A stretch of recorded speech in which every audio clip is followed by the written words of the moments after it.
Bien, entonces estamos en esta temática, la gracia de Dios. Habíamos dicho desde ayer que estamos insertos en un tratado teológico llamado teología, o en una materia teológica llamada antropología, ¿no? La antropología teológica. Y entonces desde aquí nosotros vamos a revisar ahora, o ya comenzamos a revisar desde ayer, la manera en cómo interactuamos con Dios. Y esta va a ser una mediación, la misma gracia de Dios que hemos visto es los dones inmerecidos y totalmente gratuitos de Dios para con nosotros. Eso lo revisábamos ayer desde el Antiguo Testamento. Hoy nos vamos a concentrar en la gracia en el Nuevo Testamento. Y ayer recordamos recordamos de ayer este término que está escrito ahí en griego, ¿no? La charis. Este término, que ya lo hallamos propiamente en el Nuevo Testamento, es el antecedente inmediato de nuestro vocablo actual, gracia. El charis. Charis griego va a pasar a nuestro español por gracia. Bueno, del charis va a pasar al latín por gratia, y del gracia latino va a pasar a nuestro gracia español, ¿no? Pero esta charis se entiende como la gracia. En general, este vocablo en el Nuevo Testamento va a designar lo contrario a lo que es debido, es decir, a lo que por obligación nos correspondería, ¿no? Esto de debido no exactamente en cuanto a que debo dinero, ¿no? No, sino lo debido en cuanto a que se nos necesita dar, ¿no? Por fuerza, no. Este vocablo es lo contrario a lo debido, es decir, la pura benevolencia o el favor que se dan o que se da gratuitamente. Volvemos a insistir en esta gratuidad. Va a ser una constante ya desde el Antiguo Testamento y ahora en el Nuevo Testamento.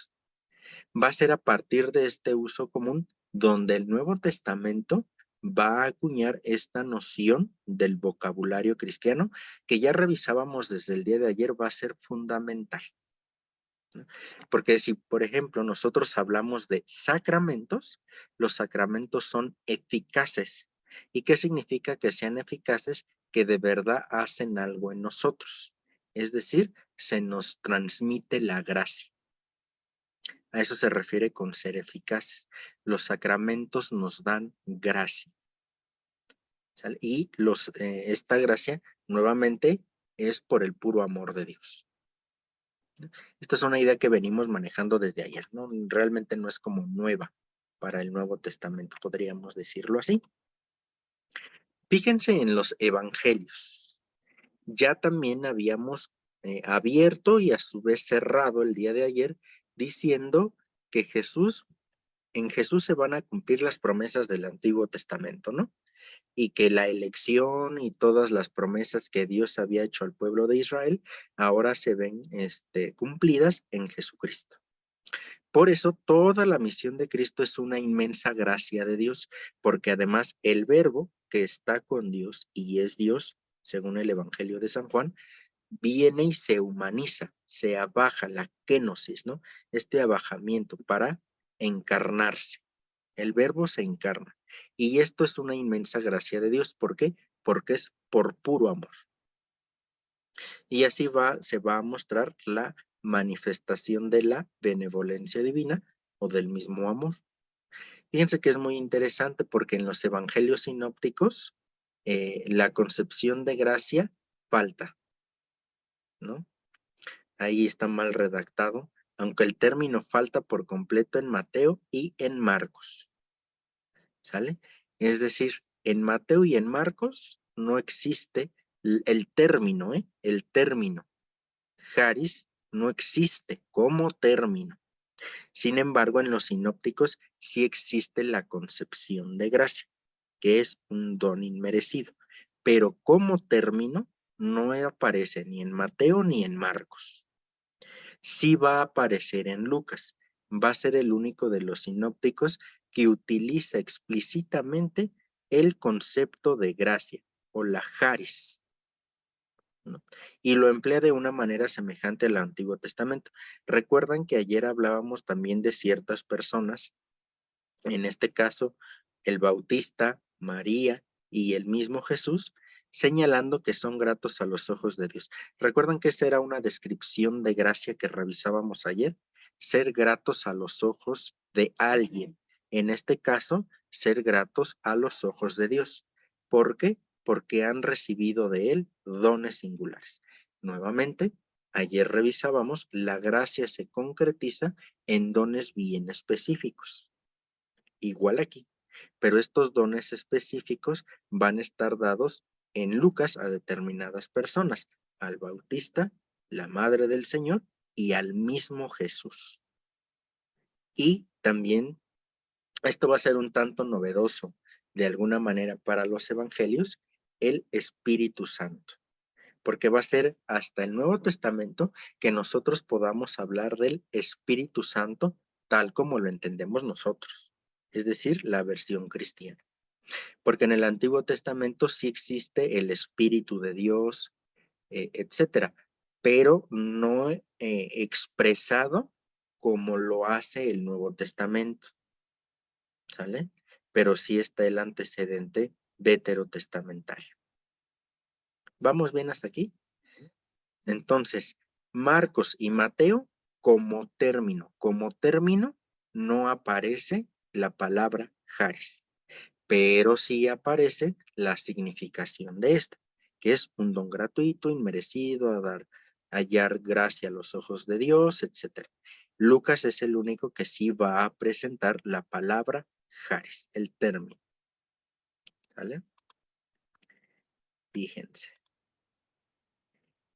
Donde nos lo vamos a encontrar un poquito más va a ser en el cuarto evangelio, porque va a hablar de la gracia en 3 versículos del prólogo. Estamos situados en el capítulo 1, versículos 14, 16 y 17.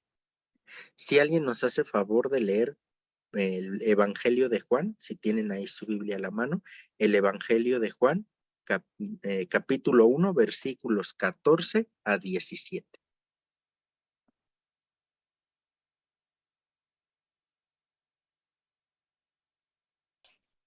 Creo que ya lo tengo, Fray. Adelante, Ara, por favor. Dice, y el Verbo se hizo carne, puso su tienda entre nosotros y hemos visto su gloria, la gloria que recibe del Padre y del Hijo. Único en él, todo era don amoroso y verdad. Juan dio testimonio de él, dijo muy fuerte, de él yo hablaba al decir, el que ha venido detrás de mí ya está delante de mí, porque porque era antes que yo. De su plenitud hemos recibido todos, y cada don amoroso preparaba otro. Es hasta el 17. ¿Verdad? Sí, por favor. Por medio de Moisés hemos recibido la ley, pero de la verdad y el don amoroso nos llegó por medio de Jesucristo. Gracias. Fíjense que, gracias, Sara. Fíjense que aquí, ustedes también chequen las traducciones de su Biblia. Recuerdan que ya desde ayer habíamos visto que ciertas traducciones no ponen la palabra, ¿no? En este caso, por ejemplo, la versión que nos leíste no especifica la palabra gracia. La pone como don, como amor, como misericordia, etcétera, porque ya también habíamos visto que el término en la traducción nos pueden poner otra palabra.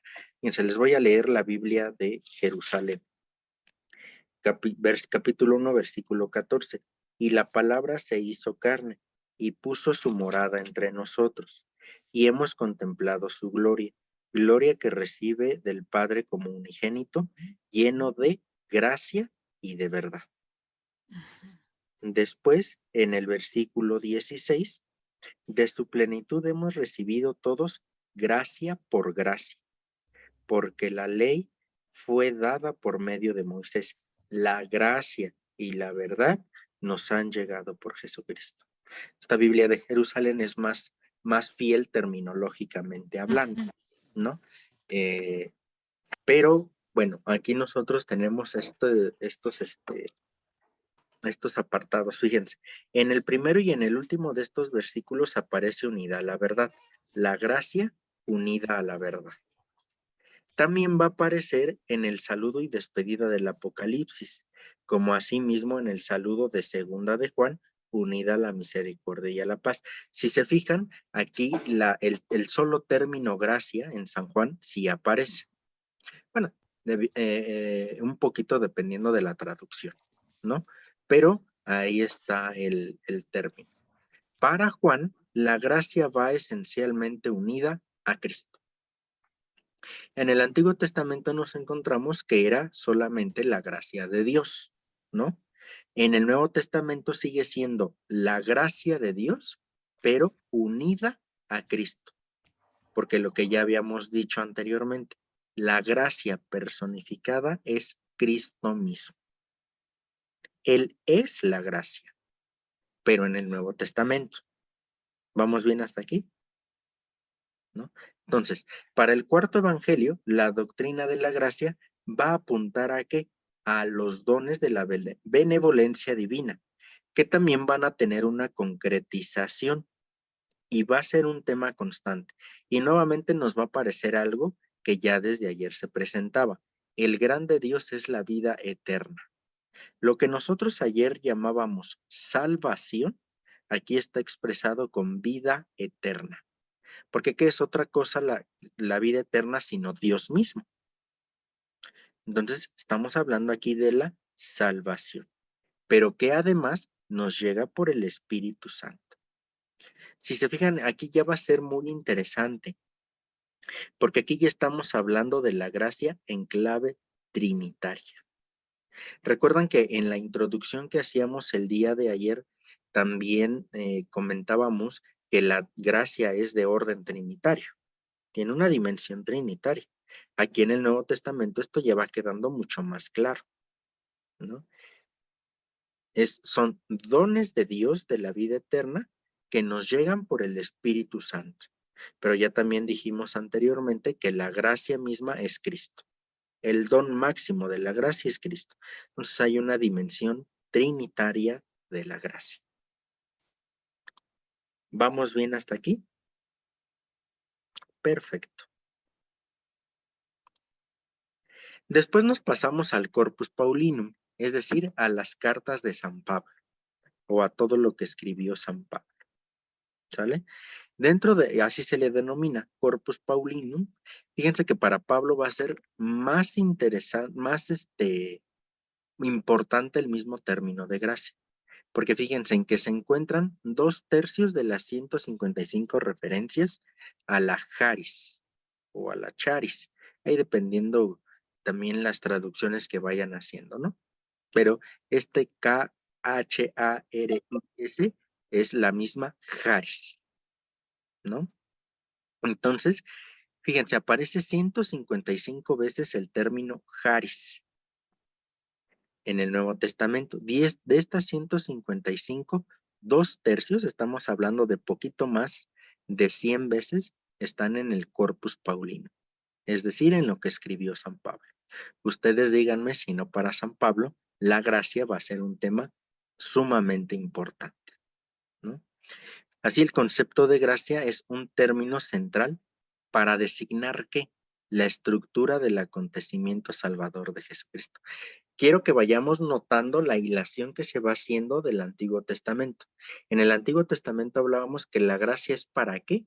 Para la salvación del hombre y de todos los hombres, de toda la humanidad. Recuerdan que veíamos eso ayer, ¿no? Entonces, en el Nuevo Testamento, la salvación va a estar en el acontecimiento Jesucristo.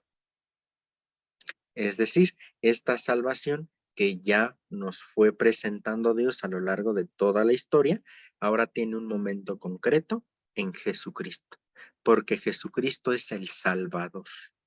Por eso se presenta que Jesús mismo es la gracia, porque Él es la salvación. Antes que contenidos concretos, el término expresa la estructura formal de la salvación de Cristo, que además es gratuita. Es decir, antes de presentar los contenidos, me refiero a cómo vamos a ser salvados, de qué vamos a ser salvados y todo esto. Lo primero que expresa el término charis es la estructura salvación de Cristo. Es decir, Jesucristo nos ha salvado. Ya en un segundo momento será de qué nos salva, cómo nos salva. Eso ya es parte de lo que en teología se llama soteriología, es decir, el estudio de la salvación, que aquí conecta con la antropología teológica, pero que este tiene un momento específico en la soteriología, que es el estudio de la salvación. Entonces aquí nos detenemos, no nos adentramos en los contenidos, solamente en esta estructura formal. Es decir, Cristo vino ¿a qué? A salvarnos. No vino a morir en la cruz, nos vino a salvar. En este proceso de salvarnos a nosotros, los judíos no lo entendieron y se quisieron deshacer de él. ¿Cómo fue que se deshicieron de él? Matándolo en la cruz, ¿no? Y entonces va a venir la respuesta definitiva del Padre, que es la resurrección. Pero Dios no envía a Jesús a morir en la cruz, lo envía como mediación de la salvación. Solo que no lo entendieron y lo mataron. Y aún a pesar de eso, Dios se vale del mismo Jesucristo para salvarnos. ¿Cómo? Resucitándolo, ¿no?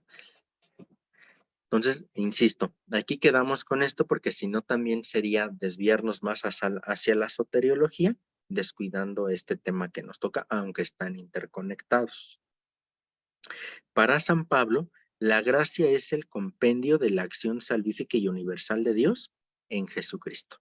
Nuevamente, la plenitud de lo que se había prometido en el Antiguo Testamento, ahora ¿en quién está? En Jesucristo. Él es la salvación, ¿vale? En el acto de gracia del hombre Jesucristo, por el que Dios entregó a su propio Hijo por todos nosotros, pero fíjense que este entregó significa habernoslo dado a nosotros en la naturaleza humana, es decir, en la encarnación. Este propio Hijo que nos entregó a nosotros y por todos nosotros. El amor de respuesta de Dios adquiere la forma de una persona y se convierte en la gracia de Jesucristo. Ya yo les he dicho hace un momento, la gracia de Jesucristo y la gracia Jesucristo. No solo la gracia pertenece a Jesucristo, sino que Jesucristo es la gracia de Dios como un don de Dios mismo que nos ha dado a nosotros por el puro amor. ¿Con qué finalidad? Salvarnos. ¿Vamos bien hasta aquí? Parece que esto va siendo más sencillo ya la versión neotestamentaria porque ya nos chutamos ayer el Antiguo Testamento y ya tenemos la claridad de que la gracia es para salvar. Entonces, ahora lo único que va a hacer el Nuevo Testamento va a ir concretizando esa salvación en Jesucristo.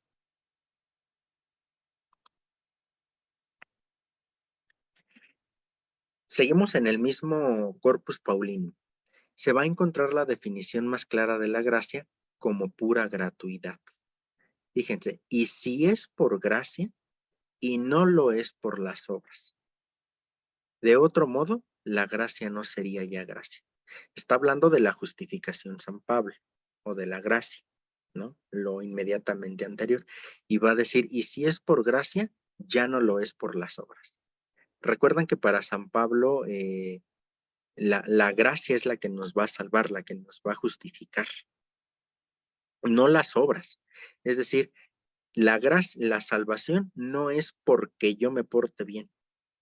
La salvación es un puro don de Dios, una pura gracia, ¿no? Algo gratuito, simplemente porque Dios quiere salvarnos, ¿vale? Evidentemente, las obras para nosotros católicos son importantes, porque en nuestras obras demostramos nuestra empatía con los hermanos y es una forma de hacer comunidad.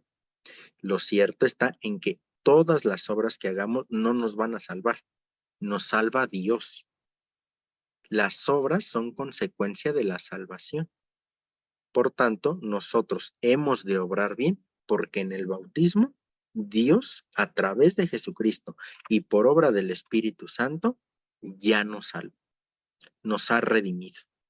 Otro asunto va a ser que nosotros le demos como la vuelta a esa salvación, ¿no? Y como que de pronto no la querramos y nos inclinemos al mal, ya es otro asunto.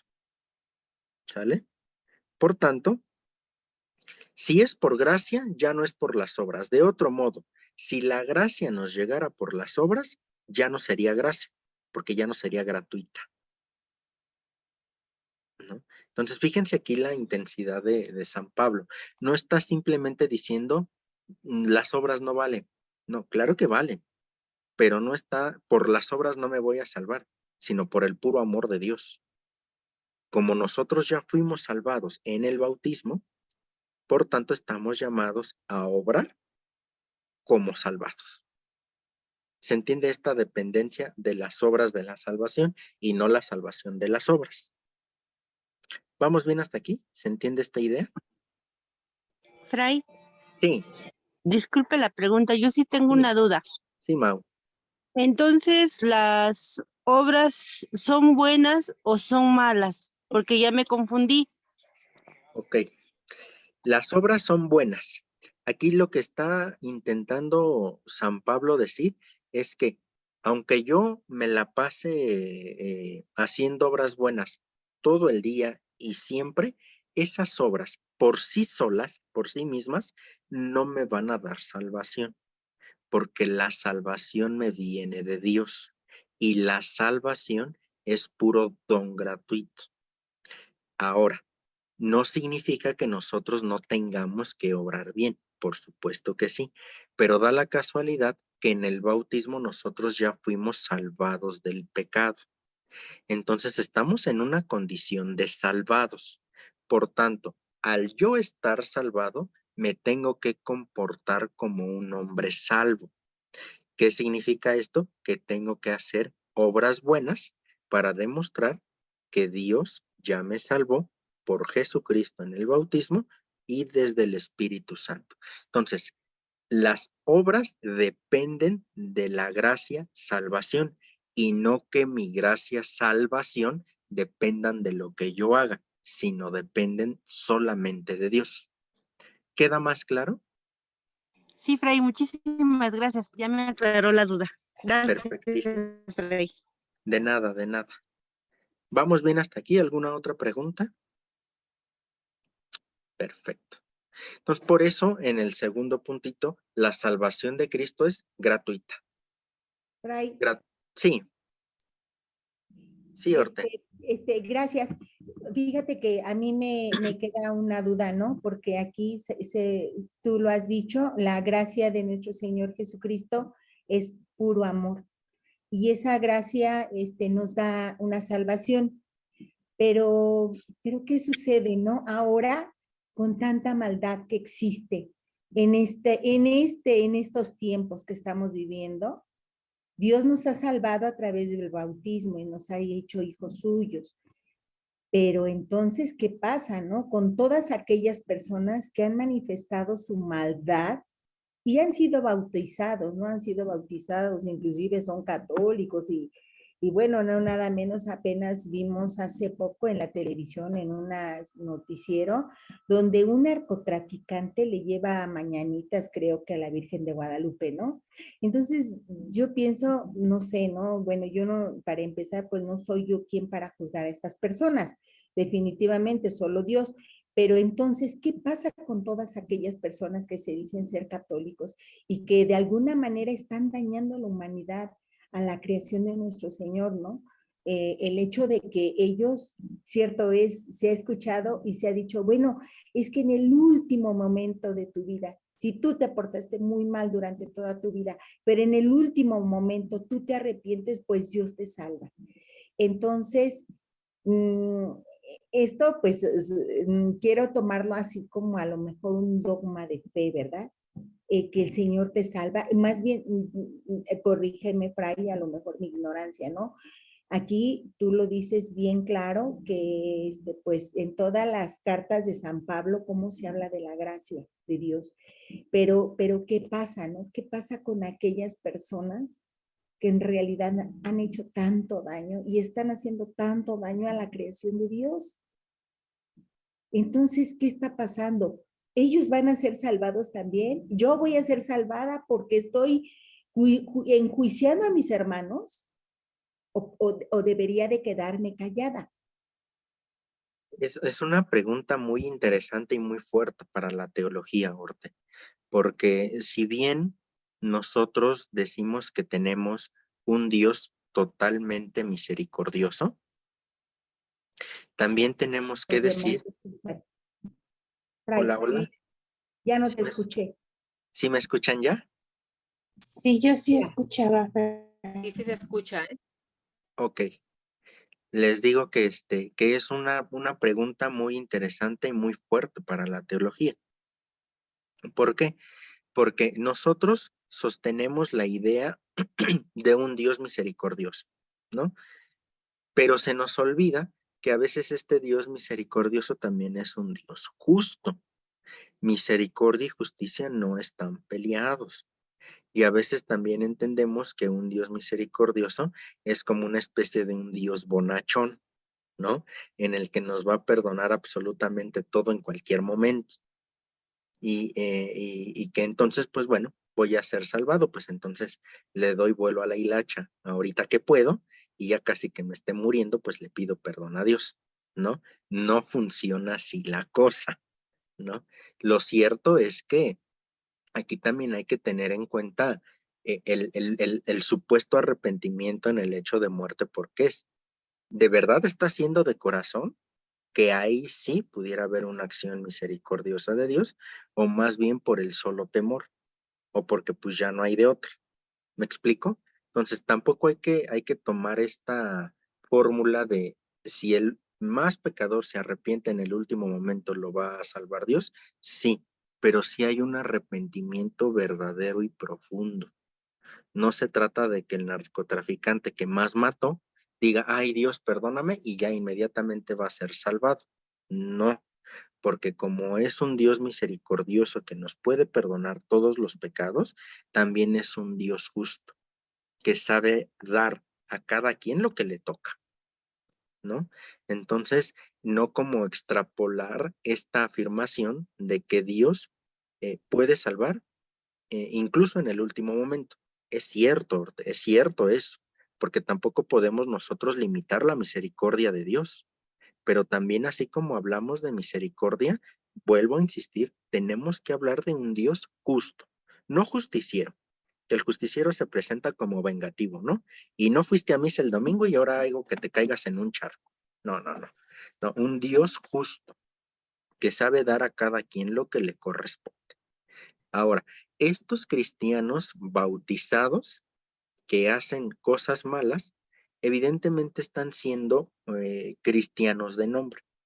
El mismo Jesús en los evangelios dice, no solo el que me diga Señor, Señor, entrará en el reino de los cielos, sino aquel que hace la voluntad de mi Padre. Entonces, evidentemente, si aquí todos estos narcotraficantes o el crimen organizado en general le lleva 20 mañanitas a la Virgen de Guadalupe el 12, ¿no? Y sigue haciendo estas cosas malas, perdón, pero pues ellos no están ellos mismos no se están acercando a la salvación. Y no es que Dios los salve o no los salve, sino que están rechazando el proyecto de Dios. Y al rechazar el proyecto de Dios, están rechazando su amor gratuito. Y al rechazar su amor gratuito, están rechazando la salvación. Por muy devotos que sean y que se cuelguen 20 rosarios, ¿no? Si matan, si violan, si secuestran, perdón, pero ellos no se van a salvar. Y no porque Dios no los quiera salvar, sino porque ellos mismos se están alejando de la salvación. Por eso les Fray, digo que hay un Dios justo, misericordioso, pero justo. Sí, Neida. Fray, sí, justamente Gracias, Fray. De nada, Orte. estoy pensando en esto que estamos conversando, ¿verdad? Y yo pienso, es que, Fray, la conversión es un proceso, es un diario, es un intentarlo nuevamente, es un ir día tras día.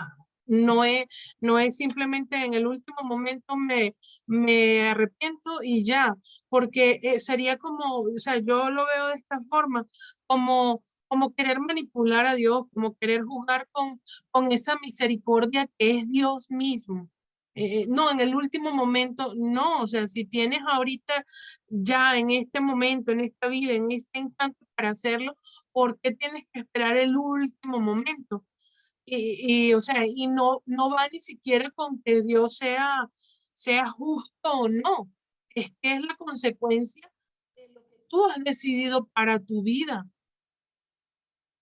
Yo lo veo de esa forma, porque Dios está allí y quiere y nos ama y es su mayor deseo nuestra salvación, pero en definitiva también nos da la libertad para nosotros aceptar o no esa salvación.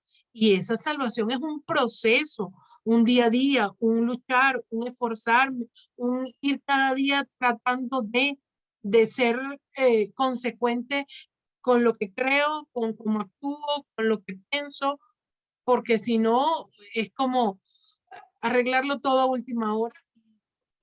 ¿Sí? Y como pienso también, Fray, si tu vida la has vivido desordenadamente y no has puesto a Dios en un centro, ¿qué te da la garantía momento de tu vida lo vas a poner de centro? O sea, porque no lo conoces, porque no has compartido con él en tu largo caminar de vida, en tu historia de vida. Entonces, ¿qué te da la garantía que en el último momento vas a tener la lucidez, digámoslo de algún modo, de tomar la decisión más favorable para tu vida? O sea, no es algo que me parece a mí como que es como estar a la suerte, pues a ver si pasa, pero no es cuando puedo ir por el camino más cuesta, que es un día a día, pero que, que va cimentado sobre bases más sólidas, pienso yo, Fray.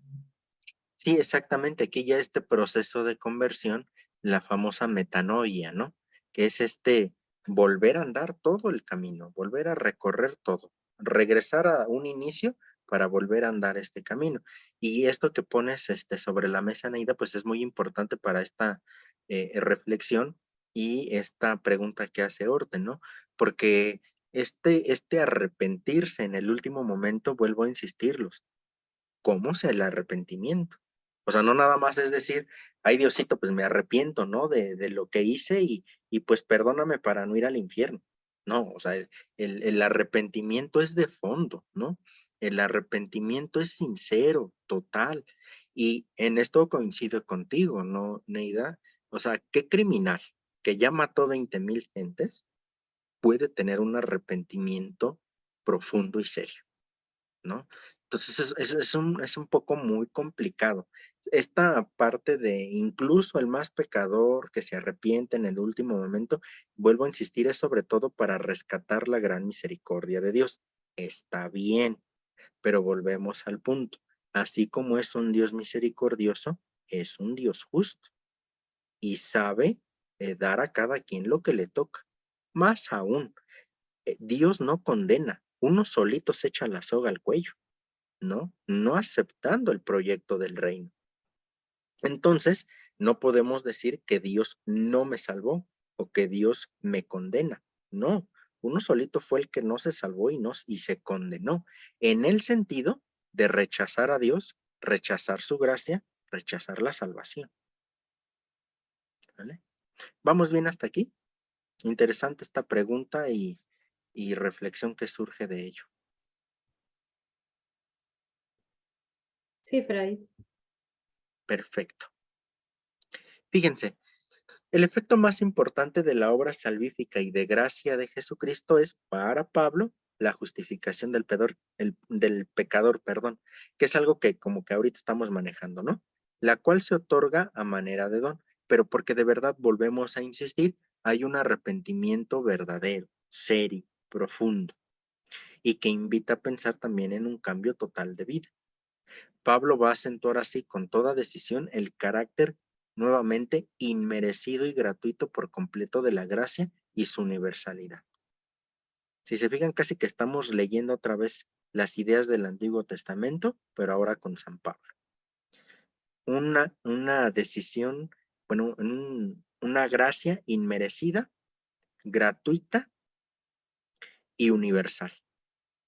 ¿Se fijan? Estas ideas son las que venimos trayendo desde el Antiguo Testamento. Pero vuelvo a insistir, concretizadas ahora en Jesucristo.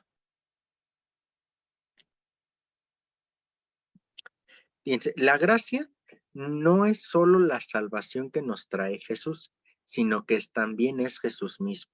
Dicho en otras palabras, tanto la salvación que nos trae Jesús como Jesús mismo son gracia. La salvación es una gracia, ya lo dijimos, pero también Jesús mismo es gracia, es la gracia. La gracia de Jesucristo, que puede significar simplemente la gracia que es Jesucristo. Este término gracia significa también el poder de Dios que comunicado al hombre hace que éste sea fuerte a pesar de su debilidad, ¿no? Y que aquí es la frase con la que abríamos, ¿no? Bueno, más bien la cita bíblica con la que abríamos. En mi debilidad, mi gracia te basta. Que yo hacía referencia que ponía solamente mi gracia te basta. Situación que tú estés pasando, mi gracia te basta. Y fíjense que es bien interesante porque al decir mi gracia te basta, estamos diciendo mi salvación, el verbo encarnado, Jesús te basta, el don gratuito, inmerecido, todo eso te basta. Fíjense que no, ya lo decíamos ayer, es muy profunda la frase, ¿no? Mi gracia te basta. Porque con gracia estamos diciendo básicamente, yo, Dios, te basto para toda tu debilidad. Para toda situación que estés pasando, yo te basto. Yo soy suficiente para eso, ¿no? Y también para Pablo la gracia va a ser la misión recibida de Dios. Para el cuerpo concreto de Cristo, que ahora es la iglesia, la gracia única de Dios concede diversos dones de gracia, que aquí es lo que nosotros llamamos carismas. Los carismas van a derivarse de la gracia, de la charis. Pero fíjense que esto es al servicio justamente de la salvación y de la comunidad. Por eso se nos ha insistido mucho que los dones que hemos recibido se nos han dado para el bien de la comunidad. No simplemente para guardármelos, sino para bien de la comunidad, ¿no? Para salvación también de la comunidad. ¿Vamos bien hasta aquí? Perfecto. Vamos avanzando. Se puede decir, ya sistemáticamente hablando, que para San Pablo la gracia va a significar 4 cosas. Primero, el misterio de la salvación en Cristo en cuanto que se nos aplica. Es la gracia que hemos recibido de Dios en esta plenitud de los tiempos. Esta es la acepción más global. ¿Qué es la gracia para San Pablo? El misterio de la salvación en Cristo. Ahí está clarito. El misterio de la salvación en Cristo. Después también para Pablo, ¿qué va a ser la gracia? Cada ayuda concreta que se recibe de Dios al adherirse a Cristo y los múltiples dones particulares que acompañan la primera predicación. ¿Se fijan? De lo general, Jesucristo, el misterio de su salvación, a lo particular. Ayuda concreta que recibe Dios, ya que se recibe de Dios en Cristo. Ya ayer decía también que Jesucristo da salvaciones plurales, porque dependiendo del mal o del daño que tenga el sujeto, de eso lo salva Jesús.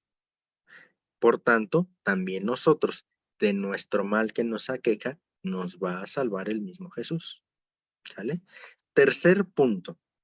Confrontación entre la salvación cristiana y la práctica judía, que aquí por eso San Pablo va a decir que las obras no salvan, sino solo la gracia. Porque para los judíos, lo que salva, es decir, lo que justifica, para ellos va a ser el cumplimiento de la ley.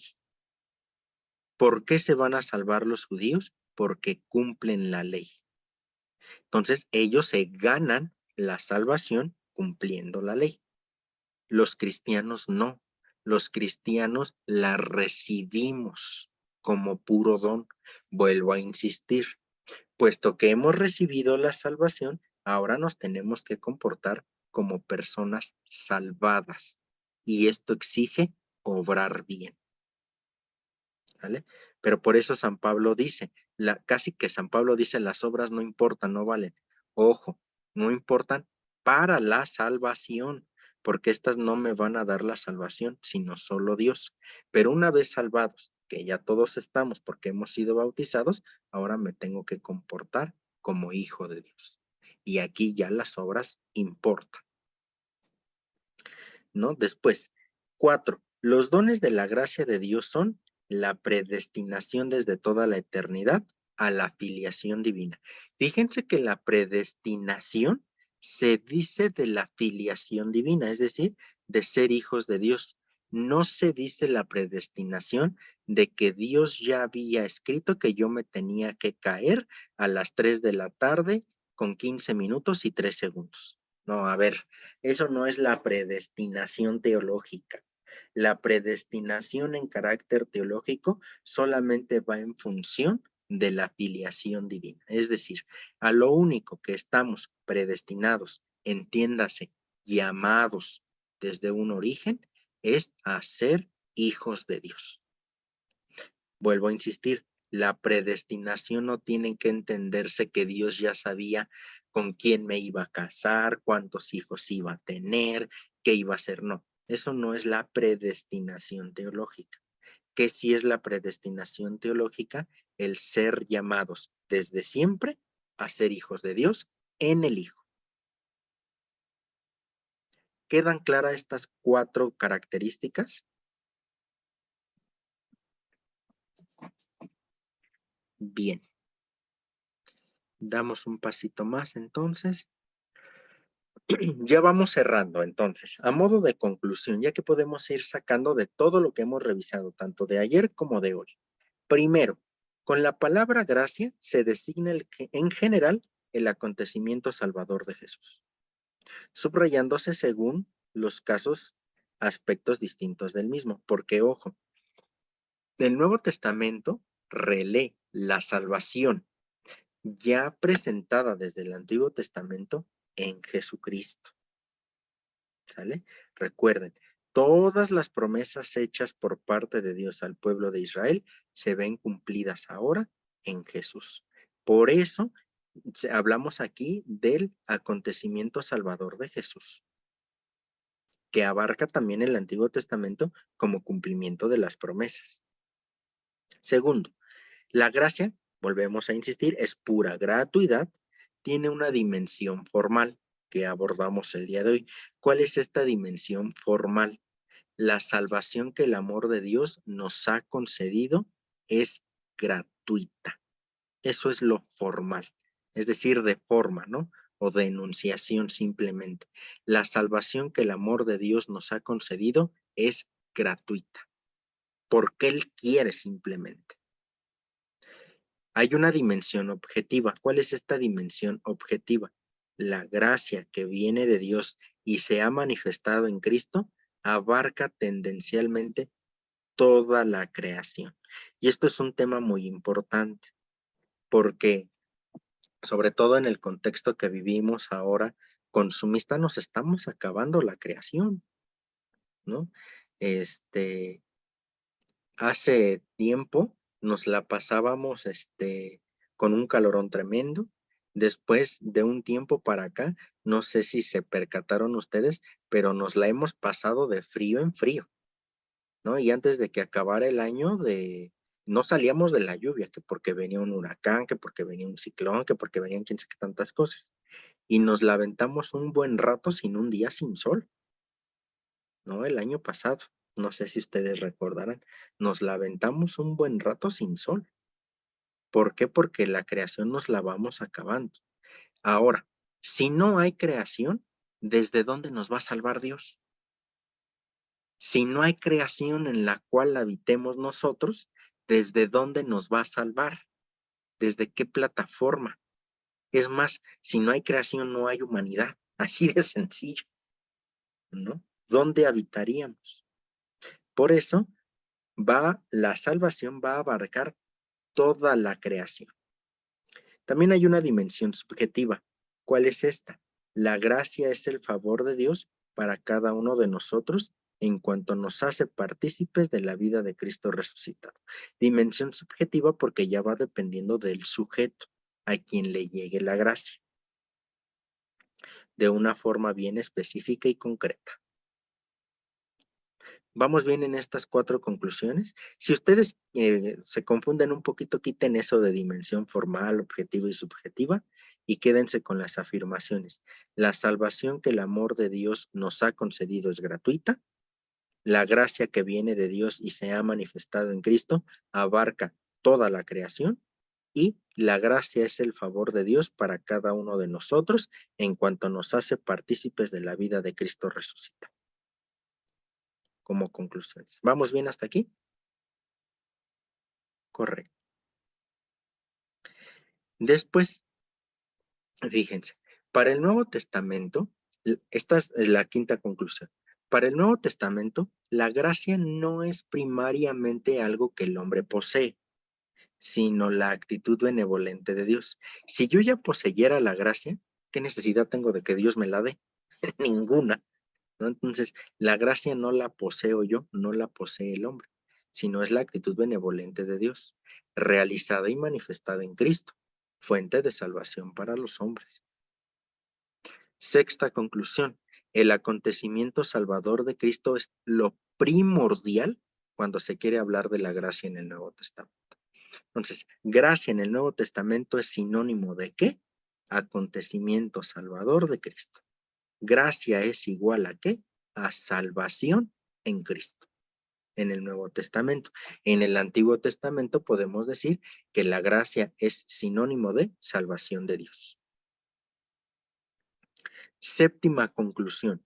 En el Nuevo Testamento, la palabra gracia, la palabra gracia es el acontecimiento gratuito de la salvación escatológica en Jesucristo. ¿Qué significa esto? La autocomunicación radical del Dios Trino.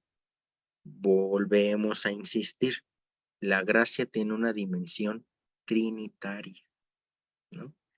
Y la inclusión del hombre, y lo hemos dicho del mundo de la creación, otorgada también gratuitamente por Dios en este acontecimiento mediante la participación en la vida del mismo Jesús. Esto de la participación en la vida del mismo Jesús significa el seguimiento de Jesús. Significa seguir su ejemplo en nuestro actuar. Lo que comentábamos de las obras con San Pablo, aquí está en la participación en la vida del mismo Jesús. ¿Cómo vamos a participar en su vida? Comportándonos como Él. Claro, en nuestro contexto, desde nuestras facultades y todo, ¿verdad? Pero intentando comportándonos como Él nos enseñó. Octava conclusión y última. La gracia no es un Dios concreto o un favor singular que uno pueda haber recibido, sino el favor de Dios, que abarca todos los dones concretos. Fíjense que aquí es la gracia como el gran don. Este gran don ahora se va a hacer concreto en determinados dones particulares. ¿Sale? Manifestado en la muerte y resurrección de Jesucristo. Es el acontecimiento salvador escatológico que se ha realizado en Jesús y del cual procede, fíjense esto, la transformación interior del hombre. Un poquito lo que Neida nos comentaba hace un momento, ¿no? El proceso de conversión es una transformación interior del hombre. No hay de otra. Es una transformación del hombre que viene desde el interior, pero que se expresa en el exterior. ¿A través de qué? De las obras.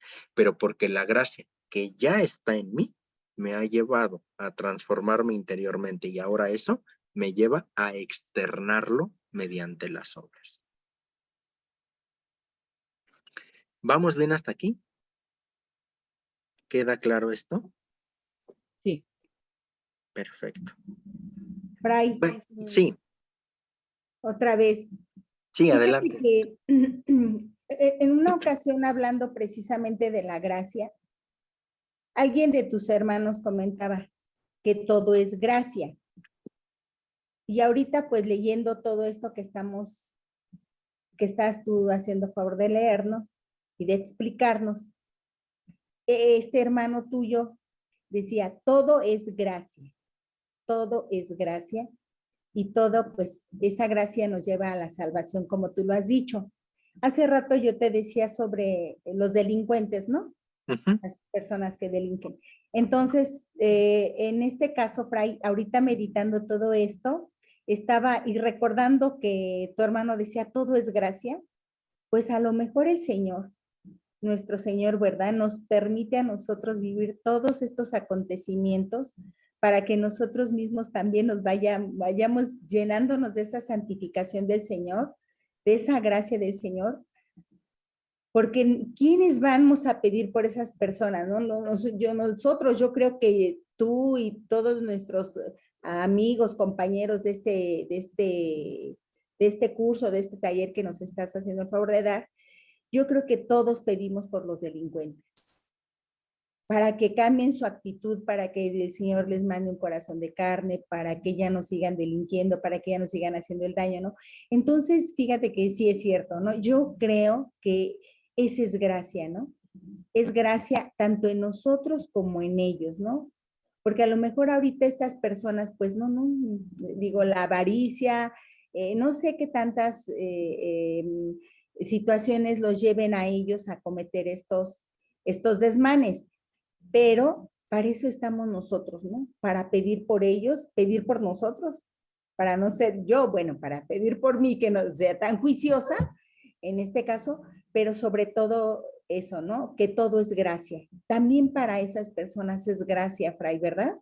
Sí, para ellos es gracia el que nosotros como católicos, como personas que hemos estado recibiendo pues esta instrucción, este estudio que estamos llevando a cabo, ¿qué es la gracia? Que cada día nosotros sepamos, aprendamos más qué es la gracia. Y creo que esa es la gracia, Fray. Para mí, lo he comprendido, el poder pedir por aquellas personas. Y que en algún momento, en la gran misericordia de nuestro Señor, sí les va a dar ese arrepentimiento en último momento, quizá. De verdad, de todo corazón lo tienen que hacer. Y el corazón de nosotros nada más lo conoce Dios. Y en ese momento el Señor sí tiene que tener su gracia, ¿no? Pero sí es cierto, para que nosotros podamos tener esa gracia del Señor, esa salvación de Dios nuestro Señor, tenemos que tener esa misericordia, esa gracia, ¿no? El pedir por aquellas personas que nos hacen tanto daño, ¿no? Porque a todos nos han afectado en algún momento y pues por supuesto que en algún momento hasta los hemos maldecido, ¿no? Por todo el daño que nos han hecho, porque todos hemos tenido, no sé si todos, pero hemos tenido la experiencia de un familiar, algún ser querido que ha sido extorsionado, asesinado, secuestrado por esas personas, ¿no?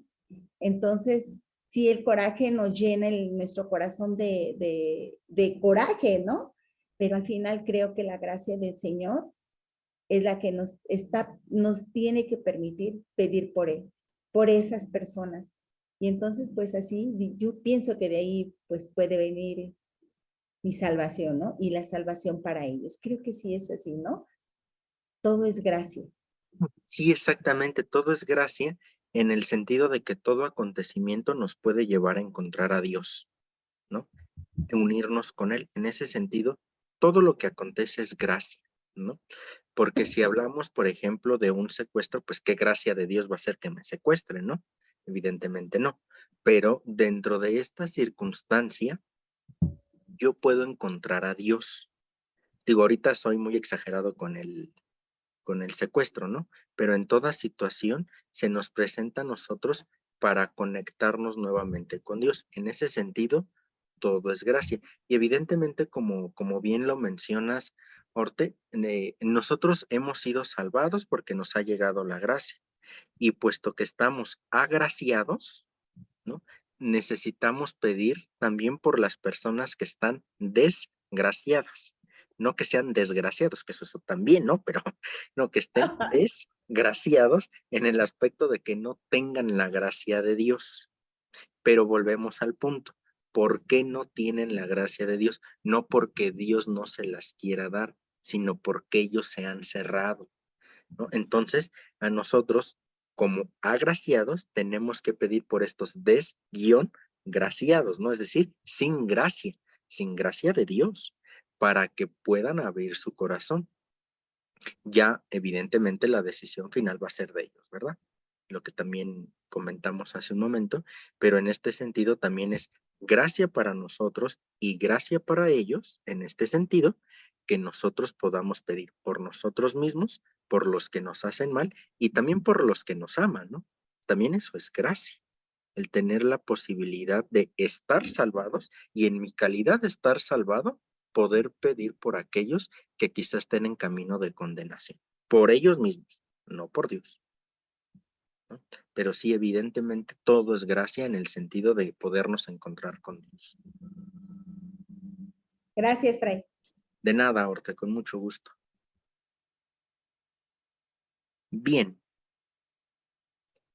Bueno, pues aquí está la bibliografía de donde saqué lo que ahora revisamos, ¿no? Está de la Daria, la noción de la gracia en la Biblia y en la tradición. Krauss es un diccionario de teología, dogmática, y de Lorda, la gracia de Dios, en un libro que se llama Antropología Teológica. Ahí está la referencia bibliográfica para que no crean que todo lo que les dije fue mío. Fue apoyado también de teólogos. Claro, ya le metí yo mi reflexión, evidentemente, ¿no? Pero está con base en todo esto. Y bueno, la gracia de Dios y gracias, ¿verdad? Por haber participado del taller. Bueno, más bien de la charla, porque no fue precisamente un taller. Pues muchas gracias. Muchas gracias, Fray. Dios te pague. Muy bonito, muy interesante.